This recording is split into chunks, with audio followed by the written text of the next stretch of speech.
I welcome you to another Sabbath afternoon study.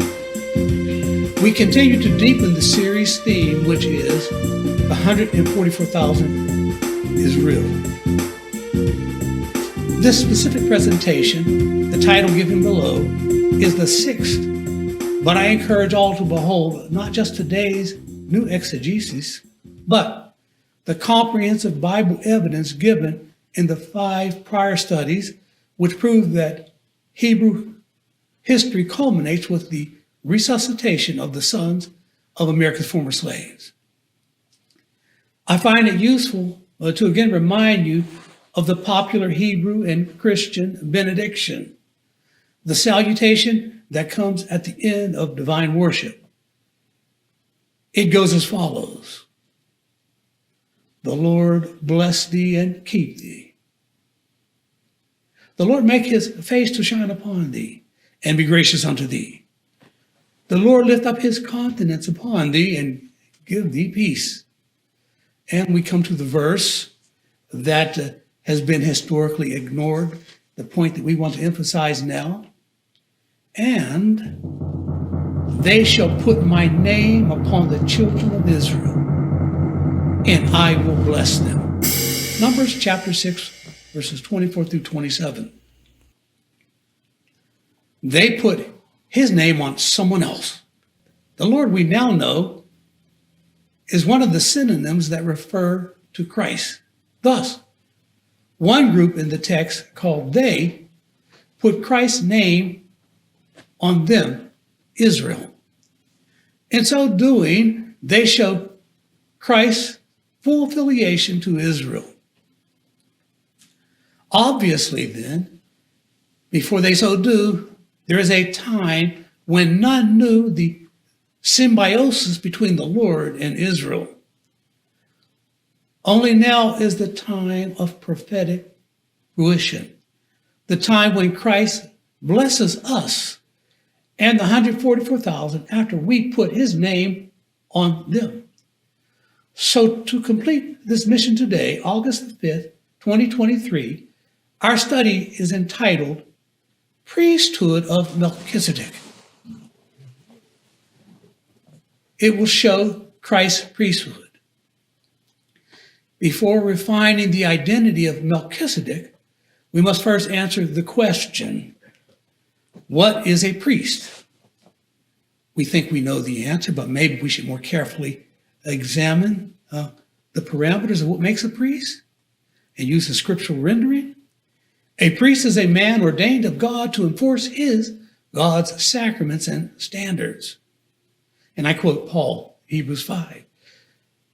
"For every high priest taken from among men is ordained for men in things pertaining to God, that he may offer both gifts and sacrifices for sins." Hebrews chapter 5, verse 1.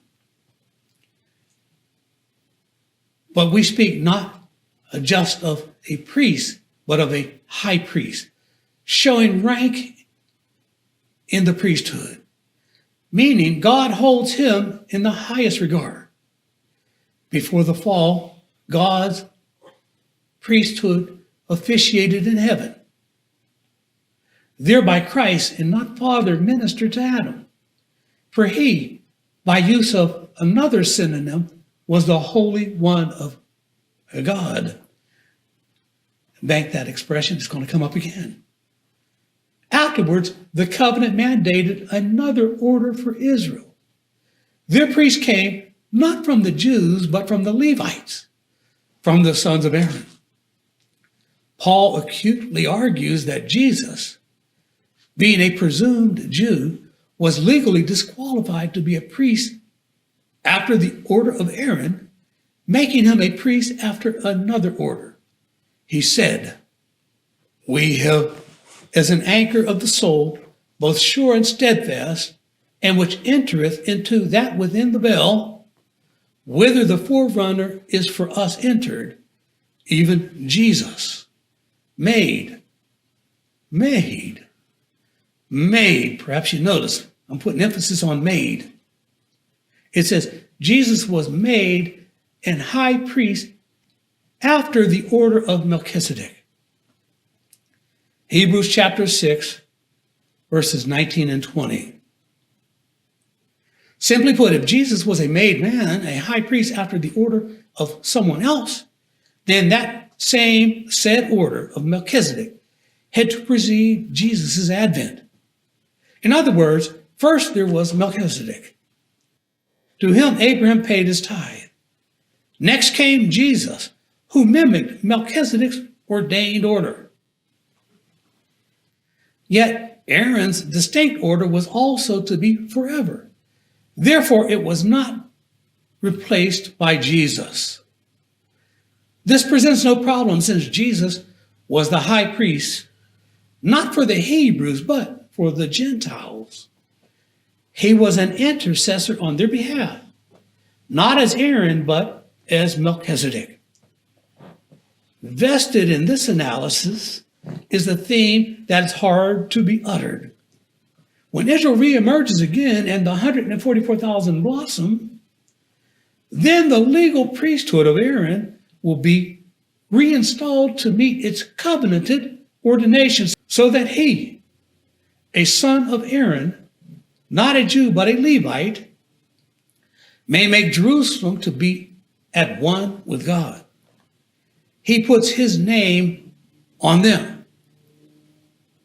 Jeremiah chapter 33 gives us an affirmation of this established point and also mentions the role of David. And I quote verse 20. Thus saith the Lord, if ye can break my covenant of the day and my covenant of the night, then may also my covenant be broken with David my servant, that he should not have a son to reign upon his throne, and with the Levites, the priests, my ministers. Jeremiah chapter 33, verses 20 and 21. For further study, you may also want to examine Malachi chapter 2. But this is no loss to Jesus' ordination. He will still preside at Father's right hand. Such is validated by use of the entire Bible because Paul's wisdom comes with his own self-confessed limits to his inspiration and understanding. Speaking of Christ, the dove, whom we have come to now know, was hidden upon Jesus to inspire his work, Paul said, who in the days of his flesh, when he had offered up prayers and supplications with strong crying and tears unto him that was able to save him from death, and was heard in that he feared, called of God and high priest after the order of Melchizedek, of whom we have many things to say and hard to be uttered, seeing ye are dull of hearing. Therefore, leaving the principles of the doctrine of Christ, let us go on unto perfection. Hebrews chapter 5, 7 through 11, and chapter 6, verse 1. Continuous scriptures. Melchizedek thereby is a synonym for Christ, one whose order was iconic for Jesus' replication, so that it says he, Jesus, was made an high priest after Melchizedek's order. Let it ring loudly. He is a distinct personality from Jesus. More is revealed. It says, who in the days of his flesh, meaning there was a time before Melchizedek took on flesh, a time during which he was hidden in that very flesh, and a time after the resurrection when he was no longer the occupier of that same said flesh. The flesh was the body prepared for Melchizedek to hide within so that he could speak to his people as a compliance to the covenant of Deuteronomy 18.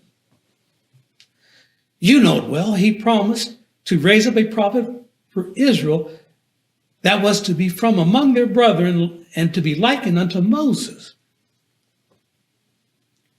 This is so as to commune more amicably, that he not frighten them again.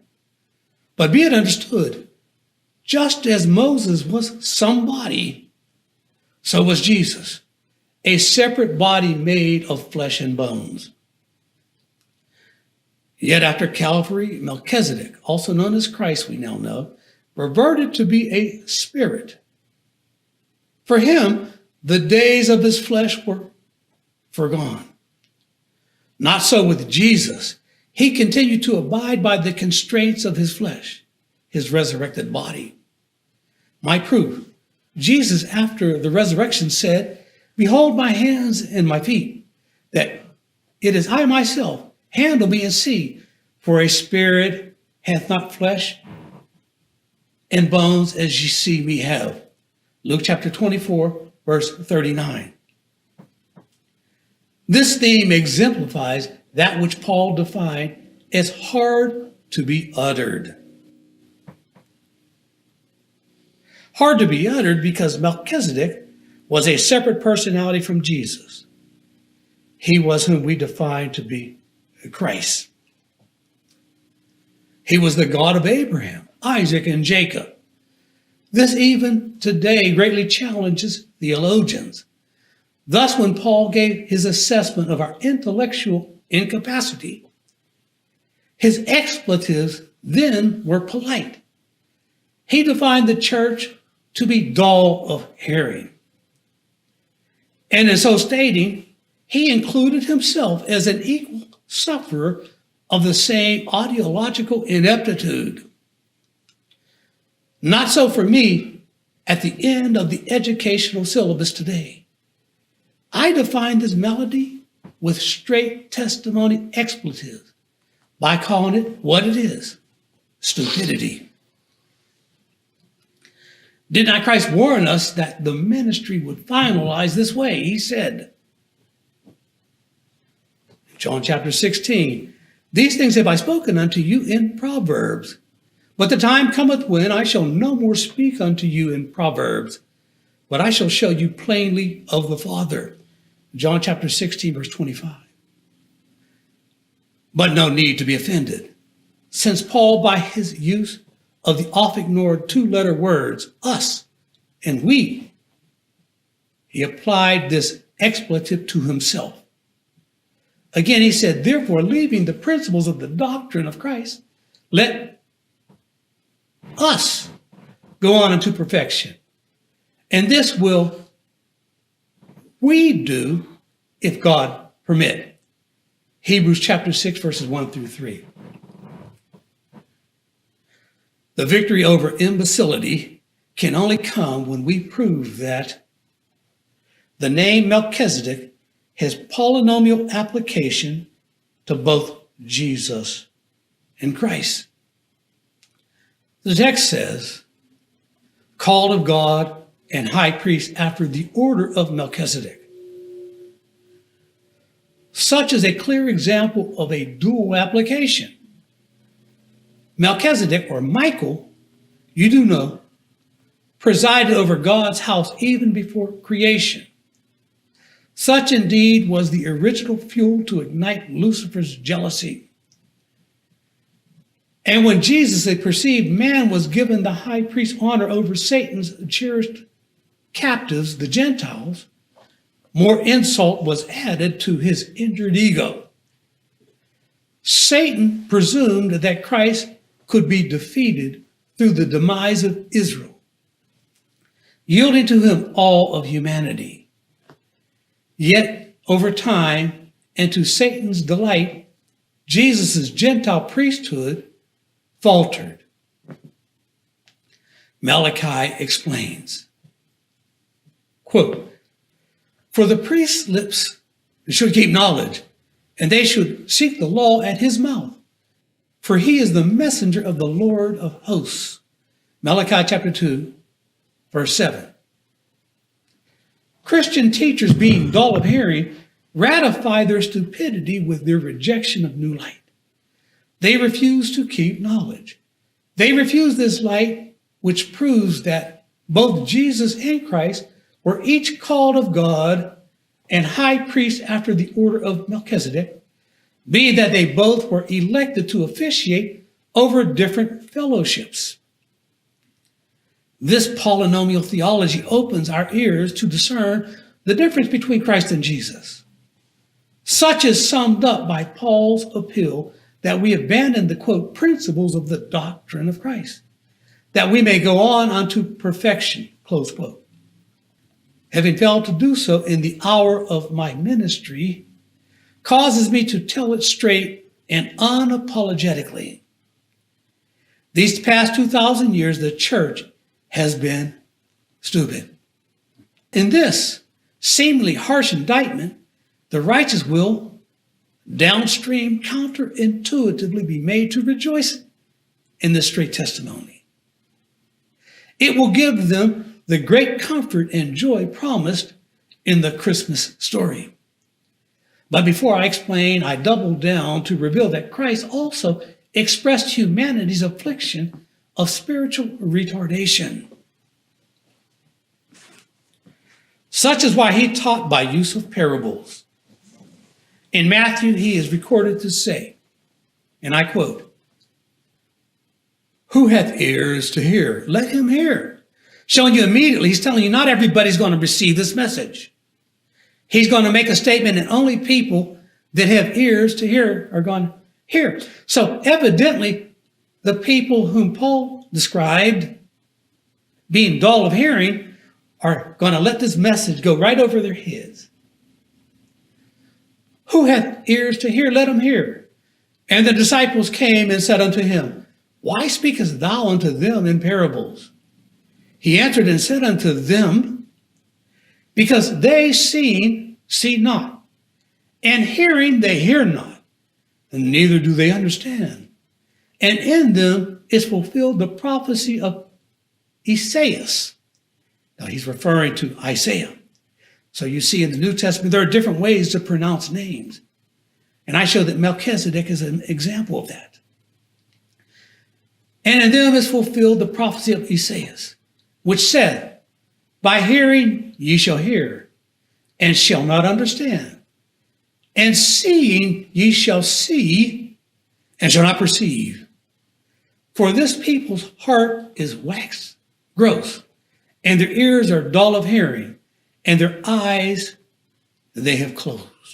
Matthew chapter 13, verses 9 through 18. Christ sources Isaiah chapter 6, verse 9 as more evidence of our stupidity, mandating that until the day of maturity, his sermons must be proverbial. Otherwise, the wolves in sheep's coats would exploit the saints. So Christ won the crowd not by direct messages, but by miracles. Do not the evangelical Christians prove the need for this tactic? Their throngs ignorantly elevate their corrupt leaders, wolves in sheepskin, and men who only feign Bible knowledge. And this yields the worship, not of God, but of their own private politics. How else could it be that they advocate for white supremacy and exalt a man, 666, Donald Trump, as the ordained Son of God? How gross-hearted indeed. So Christ said he uses proverbial speech because of human intellectual incapacity. The surprise is that his disciples were no exception. After his explanation justifying proverbial speech, he turned even to them in the very next verses and commanded them to hear another parable, that of the sower, proving that they also were saints who suffered from dullness of hearing. Also, on another occasion, the record states in Luke 10, it says, and I quote, He turned unto his disciples and said privately, Blessed are the eyes which see the things that ye see, and hear those things which ye hear. Luke chapter 10, verses 23 through 24. The blessing was not conveyed upon the 12, but upon the end-time disciples for us. Even more to the point, Christ in his closing prayer implored the Father to bless not just the 11, but those 2,000 years down the road. He said, Father, neither pray I for these disciples alone, but for them also which shall believe on me through their word, that they all may be one, that the world may believe that thou hast sent me. John chapter 17, verses 20 and 21. And how appropriate to this study. Christians in dullness still reject the theme that the Father sent Christ. By teaching that Jesus is God, they infer that he came himself. To honor Christ's petition, the Comforter, after Calvary, reminded the 11 of the Lord's ministry that they witnessed, so that we today can mature to assimilate those themes handed to us by their accurate accounting record, there being the 11. That today we can see and hear what they, in their day, could not comprehend. This is our 2,000-year victory over stupidity. Now, how about the mustard seed? Proof that he is the exception is shown by the fact that only he has heeded Paul's appeal to leave the principal doctrines of Christ and advance unto perfection. Thereby, he successfully installs Christ's name on Israel, the 144,000, by showing Christ to be the eternal son Melchizedek, he who hid himself within Jesus' flesh. Jesus was the body that Father prepared for Christ to inhabit so as to speak comfortably to his people. Contrary to the assumptions of imbecility, a body is not like an overcoat that he put on. All human bodies are some body. They have unique minds or souls, just as did Moses when Christ promised to be hidden within his tongue or within his mouth. Paul, not knowing the depth of this finding, else he would not have urged all, including himself, to leave the principal doctrine of Melchizedek, he uttered the sublime words of the Comforter to show that it was Christ who was saved from death. His prayer was heard. Not so with Jesus. Jesus did not escape death, though he was resurrected. Now is a good time to open your ears to this statement by rereading it more fully. Again, Hebrews chapter 5. Who in the days of his flesh, when he had offered up prayers and supplications with strong crying and tears unto him that was able to save him from death. And, I think I need a drum roll here. And was heard in that he feared. Though he were a son, yet learned he obedience by the things which he suffered. And being made perfect, he became the author of eternal salvation unto all them that obey him. Called of God and high priest after the order of Melchizedek, of whom we have many things to say and hard to be uttered, seeing ye are dull of hearing. Hebrews chapter 5, verses 7 through 11. So rich is this heretofore misunderstood text that we must peer even more deeply into it to show what may sound blasphemous until explained. That Christ was beforehand an uneducated son in the requisites of obedience. And this name, this identification of him, he shares with Israel. They too were sons in need of obedience education by suffering. Thus I put his name on them, though it is hard to be uttered. He, Melchizedek, though he learned obedience by suffering, he, unlike Israel, never succumbed to disobedience. Let's take care to give it another reading shortly. But for now, this did Christ learn even though he was a son of God. Such is a key resolution because it shows that though God has many sons, not others learned obedience by suffering. In other words, their obedience was not proven in the face of torture unto death. Think of the implications here. In Job, it shows that the sons of God, the morning stars, sang together and clapped their hands to applaud Christ as he created our solar system. That book even names a few: Pleiades, Orion, Mazzaroth, Arcturus, et al. In this list, I guess we could include another name, Gabriel. Though these stars faithfully served God, they were not put to the ultimate test of Melchizedek. For it says of him, though he were a son, yet learned he obedience by the things which he suffered. Can you imagine the acknowledgement? Christ feared death at the hands of Satan. Such was done to make him perfect. But why? Paul tells you why. So that he could become the author of eternal salvation unto all them that obey him. Are you one such person? Do you elevate in your life the testimony of Jesus that was descended down to us by the 11? For clarity, consider the Islamic world and the virtues ascribed to their religion.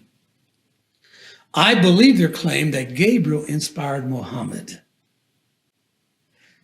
takes a lot to get a Christian to believe that and to acknowledge that. But I believe that profession.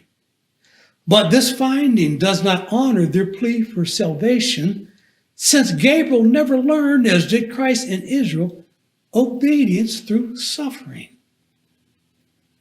Ergo, no matter how fervent are Esau's prayers, Gabriel was not made perfect to become the author of their salvation. He was a lesser gift to Abraham's seed, but better Gabriel than the fallen angel Lucifer. This is a strong meat derivative of Pauline theology, which even eclipses his own comprehension. Now we can reread again to drill even deeper. Who in the days of his flesh, when he had offered up prayers and supplications, with strong crying and tears, unto him that was able to save him from death, and was heard in that he feared. Though he were a son, yet learned he obedience by the things which he suffered. And being made perfect, he became the author of eternal salvation unto all them that obey him, called of God and high priest after the order of Melchizedek, of whom we have many things to say and hard to be uttered, seeing you are dull of hearing.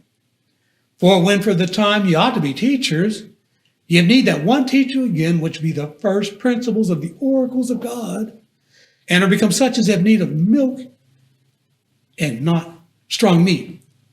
For everyone that useth milk is unskillful in the word of righteousness, for he is a babe. But strong meat belongeth to them that are of full age, even those who by reason of use have their senses exercised to discern both good and evil. Therefore, leaving the principles of the doctrine of Christ, let us go on unto perfection. Hebrews chapter 5 and 6.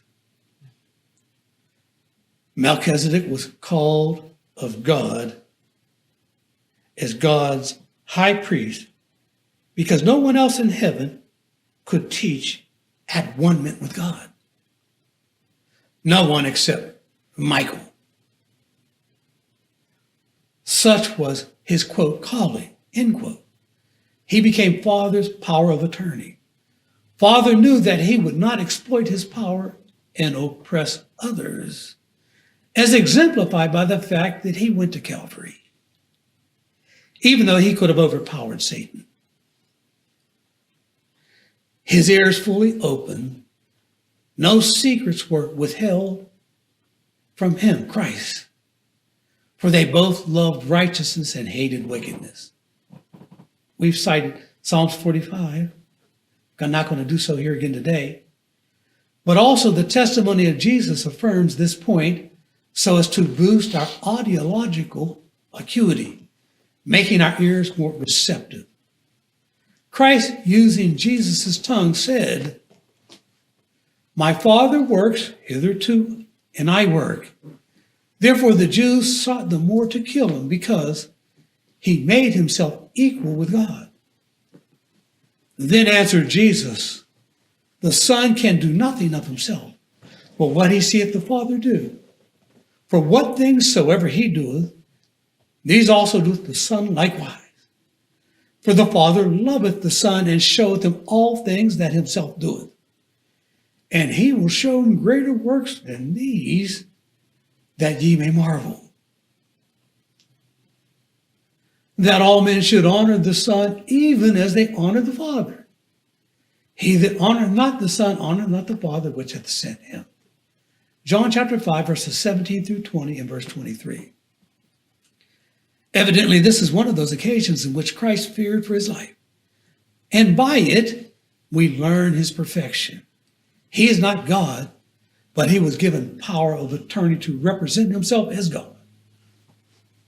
This he did when he told Moses in Old Testament history, and I quote, "I am the Lord." Let me interrupt myself. I want you to remember this name, to file it away for future use. Christ said, "I am the Lord." To begin the quote again.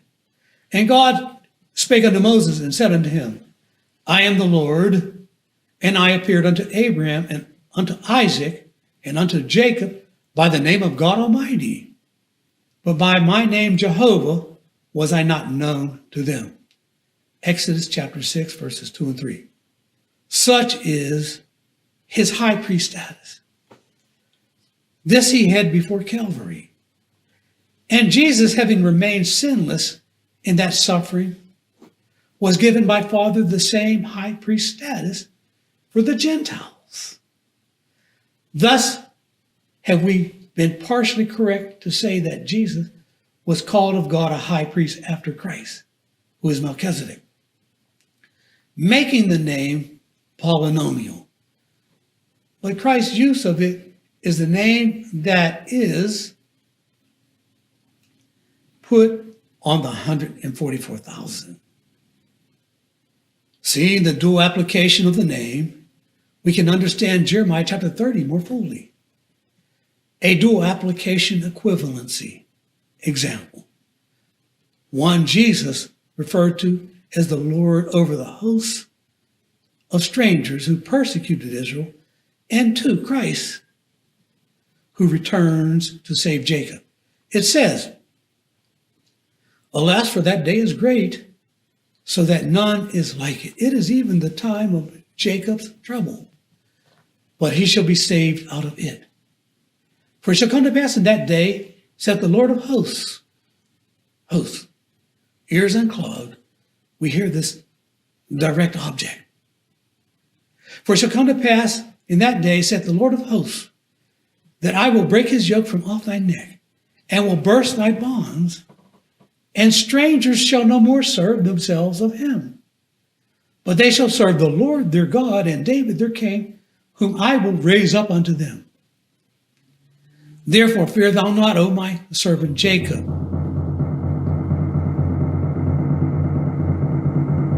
Saith the Lord, neither be dismayed, O Israel. For lo, I will save thee from afar, and thy seed from the land of their captivity. And Jacob shall return, and shall be in rest, and be quiet, and none shall make him afraid." Jeremiah chapter 30, verses 7 through 10. If the Lord of hosts puts a halt to the strangers who trouble Jacob, then he must be their high priest. And if he promises to raise up not himself, but someone else called the Lord, then it is plain to see that this text defines Melchizedek's priesthood or lordship to develop around Jacob and the strangers, mutually exclusive and dueling subjects. Some will, in childhood milkology, doubt the possibility of two answers to the same problem. To show this, I could point to you several examples. Abram had two names, Abram and Abraham, Sarah and Sarai, Jacob and Israel. God oftentimes educates his church in polynomial expressions. To show this to be a tactic of God's communication more fully, consider another testimony of Jesus' pronouncement. Christ told the Jews, God is able of these stones to raise up children unto Abraham. Matthew chapter 3, verse 9.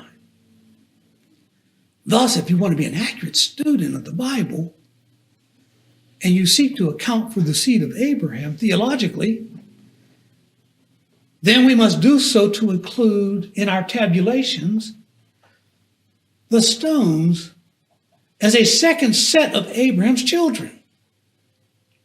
Only the mustard seed can solve this algebraic theology. So what have our unclogged ears taught us from this strong meat? That Jesus is to turn the reins back over to Christ. Wow. Jesus, retains his right-hand seat of power in heaven, the very seat of Christ before the days of his flesh. Then yet another priesthood. The priesthood of Aaron will next be exalted in the earth. I ask, does this finding dishonor Jesus? How could it, seeing he raises up both Christ and his protege, the son of David? And this he does in honor of Christ's promise to ancient David when he said, and I quote, also the Lord telleth thee, I will set up thy seed after thee, which shall proceed out of thy bowels, and I will establish his kingdom. He shall build an house for my name. That has expanded meaning now. And not only does he build a house for Christ's name, but for the 144,000, because they put his name on them. He shall build a house for my name, and I will establish the throne of his kingdom forever. I will be his father, and he shall be my son. If he commit iniquity, I will chasten him with the rod of men, and with the stripes of the children of men. But my mercy shall not depart away from him. 2 Samuel chapter 7, verses 11 through 15. The son of David could not be a reference to Jesus because David's son had accommodations for his sins, a remedy that is promised by covenant preserve his throne. Not so with Jesus. Of him, Father demands a lamb without blemish. It bears repeating. Though he was not the Melchizedek in the days of the patriarchs, Paul's prophecy explains that he did indeed become like him, or, as he put it, he became a high priest after his order, meaning Jesus also won a seat above all other sons of God, a seat on Father's right hand. But Christ has a different and equally glorious mission. He elevates Israel, the 144,000, that through their subsequent world evangelism, he shall become the God of the whole earth. In this way is Jeremiah 30 fulfilled. The strangers served the Lord, their God, and David, their king, whom the Lord of hosts, Jesus, promises to raise up to them.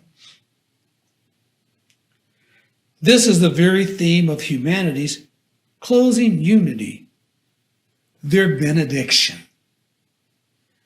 Isaiah 54 gives a glimpse of this truth. It shows the separate work of both Jesus and Christ. And I read, but you pay very close attention to the several and various nouns in this text. It says, and I quote from Isaiah 54, sing, O barren, who? Sing, O barren, thou that didst not bear. Break forth into singing and cry aloud, thou that didst not travail with child. For more are the children of the desolate than the children of the married wife. Said the Lord. Who said it? The Lord. For thy maker is thine husband. The Lord of hosts is his name, and thy Redeemer, the Holy One of Israel. The God of the whole earth shall he be called. Isaiah chapter 54, verses 1 and 5. Jesus is the maker of the Gentiles. These past 2,000 years, he has been the husband to the Christian church. Again, he is called not the Lord, but the Lord of hosts. The white Anglo-Saxons, they who rule the church, are the married wife. And through their evangelism, they bore a lot of children. But Israel has no protector, no houseband. They have been barren. That is until they begin to sing. And what are they going to sing? It's going to be a song that none others can learn. And sing it for joy of heart. They now are the children of desolation until Christ redeems them under the generalship of David, his prince. Thus it says, thy Redeemer, the Holy One of Israel, the God of the whole earth shall he be called. In this way will Christ put his name on the children of Israel and bless them. Such will occur when Jacob heeds the above uttered command. Fear thou not, O my servant Jacob, saith the Lord. I ask now, since we're examining the specifics of these texts, what is Jacob's most dominant fear that he must abandon? It is the damnation by God with which our peers threaten will befall us should we mature to embrace this hated new light. The church says, how dare any man blaspheme Jesus with the claim that he, Jesus, is not the God of Abraham, Isaac, and Jacob. To preempt this intimidation, Christ has said, as he again utters his command, and I want you to pick up on it and hear it, to not fear. He says, he that loveth me keepeth my commandments. He that loveth me not keepeth not my sayings, equivocating his sayings with his commandments. He that loveth me not keepeth not my sayings. And the word which ye hear is not mine, but the Father's which sent me. These things have I spoken unto you, being yet present with you. But the Comforter, which is the Holy Ghost, whom the Father will send in my name, he shall teach you all things and bring all things to your remembrance whatsoever I have said unto you. Peace I leave with you. My peace I give unto you. Not as the world giveth, give I unto you. Let not your heart be troubled, neither let it be afraid. John chapter 14, verses 24 through 27. And shun not these words. They are the gospel which we are commanded to preach. Words of Christ which are to be the only shield of peace from hell's threats. Christ's testimony. Yes, every word that Jesus spoke during his ministry are words uttered by Christ at Father's command and while using Jesus' tongue. And the commandment to not fear is included in those words. And since these instructions are actual reminders of what Christ said, then we have the assurance that they come not from the devil, but from the Comforter. If that is not encouraging enough, Christ also said, and I remind you that, quote, whosoever speaketh a word against the Son of Man, it shall be forgiven him. But whosoever speaketh against the Holy Ghost, it shall not be forgiven him. Matthew chapter 12, verses 31 and 32. Therefore, I am covered. My fears are canceled. Pharisaical death threats can't scare me. My zeal is boosted by this warranty. An errant word against Christ is pardonable. Therefore, I, like the captain of the Starship Enterprise, boldly go where no man has gone before. If I am wrong, which I am not, and if Emperor Constantine's 1700-year-old definition of Christ is indeed correct, it is not, then I remind you, I still have my Bible warranty for forgiveness. That is, if I believe these reminiscent words of Jesus' ministry sent from the Comforter. Jesus and Christ are both the Son of Man, God being the man. And God gave me a protection plan against any charge of blasphemy. Ergo, by my respect of the Comforter's mission of remembrance of his words, I boldly go. Let me remind you, to be a Constantinian Christian is to believe his rendition of God. His Nicene Creed forced upon the church a denial that Father sent Christ. It reads, and I quote a snippet of it, one Lord Jesus Christ, born of the Father before all ages. Such is obviously milk doctrine, undeserving of our honor or fear today. Those who refuse are unrepentant Catholics. As babies yesterday, we grew on 2,000-year-old Pauline professed ignorance, and today we reap its nourishment. Christ made a covenant to David that only his future son could be so bold to build a house for his name. And only he, also known as Shiloh, could evangelize the globe for Christ our righteousness. But he has an enemy who seeks to tarnish his name.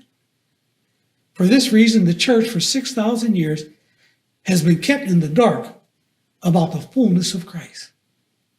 Paul said, he gave some apostles, and some prophets, and some evangelists for the perfecting of the saints, till we all come into unity of the faith and of the knowledge of the Son of God, unto a perfect man, unto the measure of the stature of the fullness of Christ, that we henceforth be no more children tossed to and fro and carried about with every wind of doctrine by the sleight of men and cunning craftiness whereby they lie in wait to deceive your vaunted ministers whom you trust, being wannabe teachers who need to relearn the first principles of the oracles of God, are men of pride who are using the sleight of men to cunningly craft you into angels of hell by blinding you to the knowledge of the fullness of Christ.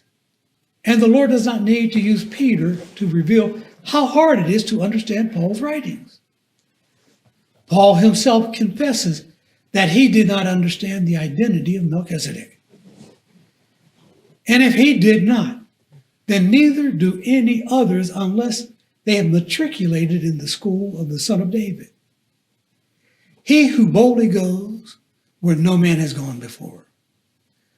The devil himself was even checked on this issue. Before I explain, I must remind you again of the theme that we are dull to hear. That it was Melchizedek who, in the days of his flesh, cried out to the Father for salvation from death, and was heard in that he feared. It was he who was a son of God, whom Paul called Christ. Yet he only learned obedience by the things which he suffered. Afterwards he was made perfect and became the author of salvation. Our stupidity limited our understanding of Christ. Thus, to grow from childhood, we must leave yesterday's themes for everyone that uses milk is unskillful in the word of righteousness, for he is a babe. Therefore, leaving the principles of the doctrine of Christ, let us go on into perfection. Armed with this summary, we can now know that Satan seeks to halt our doctrinal maturation. Therefore, Satan was silenced and forbidden to reveal the identity of Christ. At the beginning of Christ's ministry, shortly after Jesus was baptized, he, in the form of a dove, descended to abide upon Jesus to teach. He so did to honor the covenant promise of Deuteronomy 18, whereby he, Christ, agreed to speak gently to Israel through a mouthpiece. Another body, and that somebody turned out to be Jesus. One problem for Satan. His false claim to be a power broker for God was in serious jeopardy when the universe saw that Jesus successfully rebuked him. Jesus was for 30 years merely a humble servant, a son of a carpenter. To the contrary, Satan masqueraded as the rightful arm of power for God. How then could that son of a carpenter command and control Satan's crew? This would be the death knell to his rebellion for all onlookers, heaven and earth.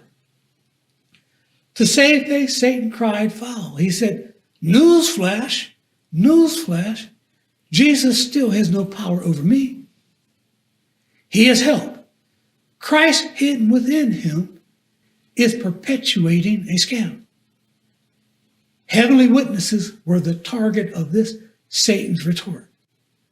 Luke 4 gives the account in this, his gospel purveyance. And in the synagogue there was a man which had a spirit of an unclean devil, and cried out with a loud voice, saying, let us alone. What have we to do with thee, thou Jesus of Nazareth? I know thee who thou art, the Holy One of God. And devils also came out of many, saying, thou art Christ, the Son of God. And he, rebuking them, suffered them not to speak, for they knew that he was Christ. Luke chapter 4, verse 33, 34, and 41. To be the Holy One of God is to be the high priest, Melchizedek.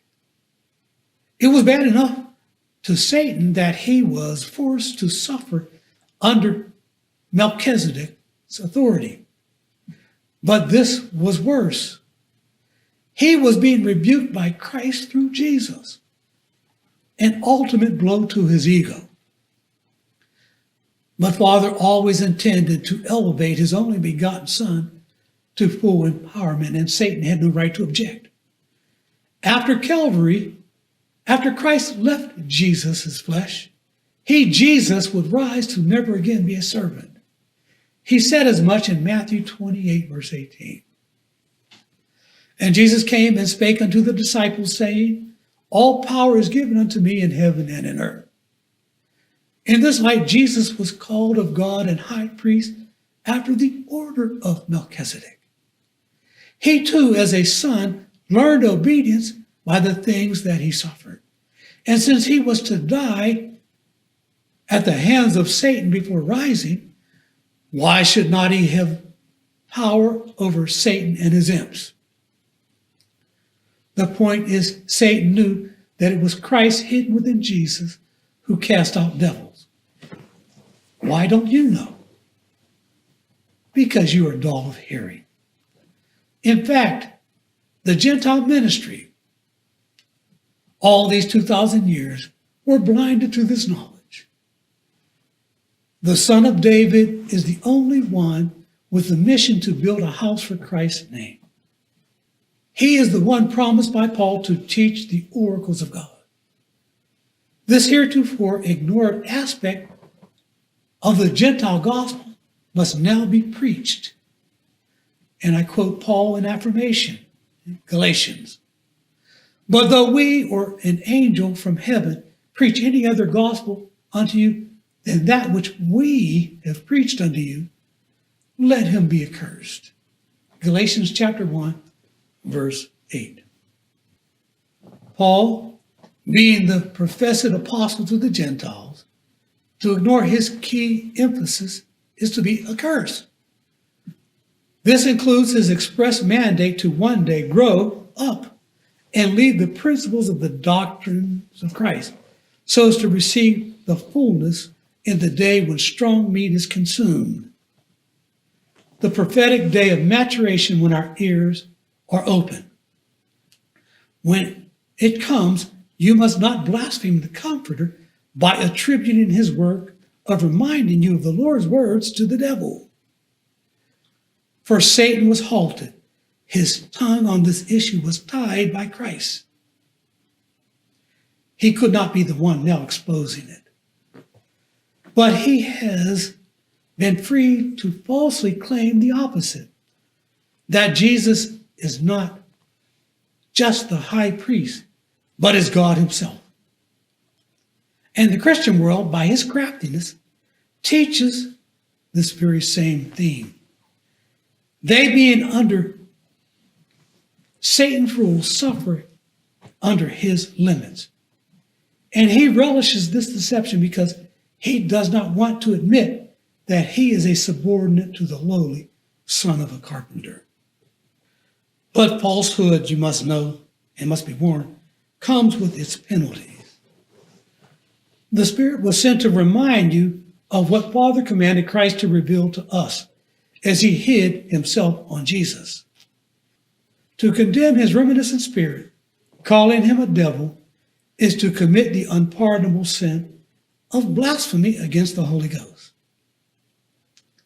How vain then are the prayers of those who, after rejecting the gospel truth that Father sent the Son, instead claim that Father himself is the Son.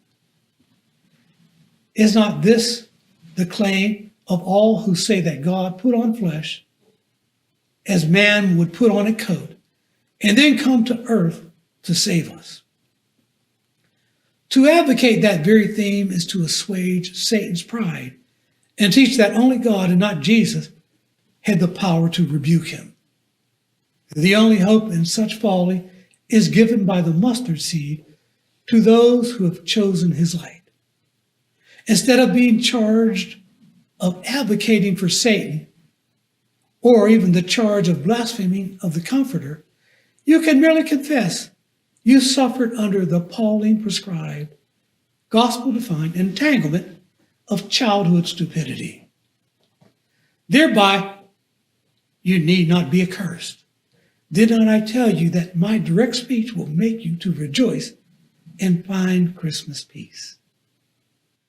Egos aside, Paul's writings are hard to be understood because we were theological children.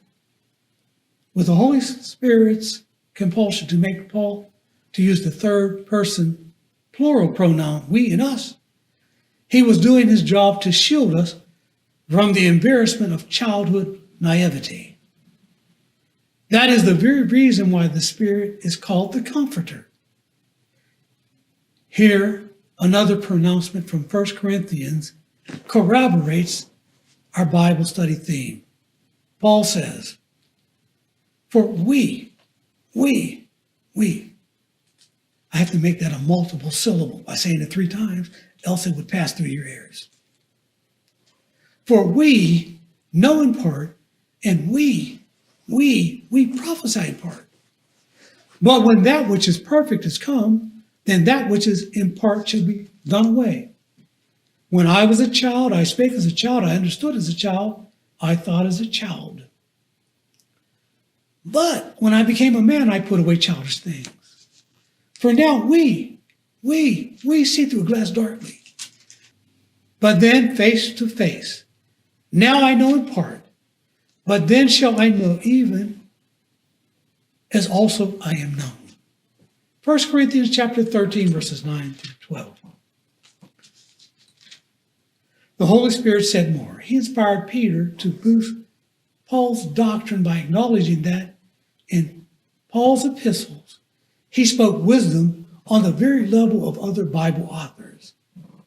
Peter said in 2 Peter, even as our beloved brother Paul also, according to the wisdom given unto him, hath written unto you, as also in all his epistles, speaking in them of these things, in which are some things hard to be understood, which they that are unlearned and unstable wrest, as they do also the other scriptures, unto their own destruction.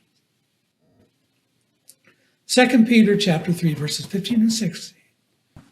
So you see, by Peter's confession, Paul's hard to be understood themes rank on the level of all other scriptures.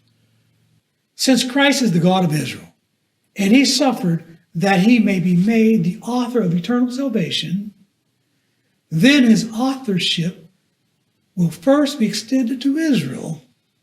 Ergo, they are called the first fruits.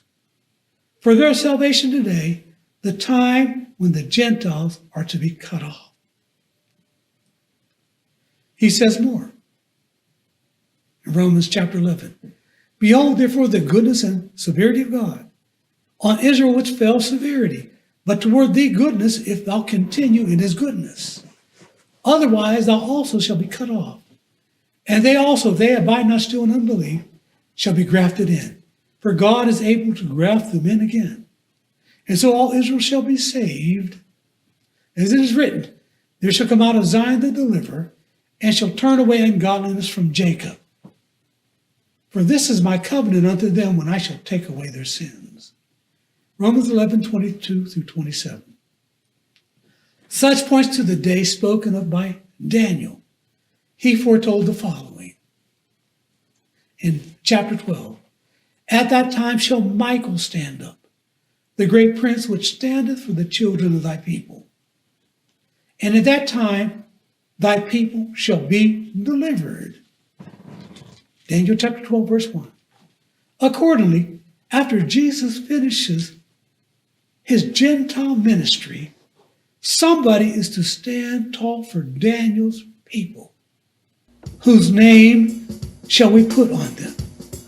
It is the priesthood of Melchizedek. Let us reflect on this day of delivery as we likewise anticipate our next study, 49.7.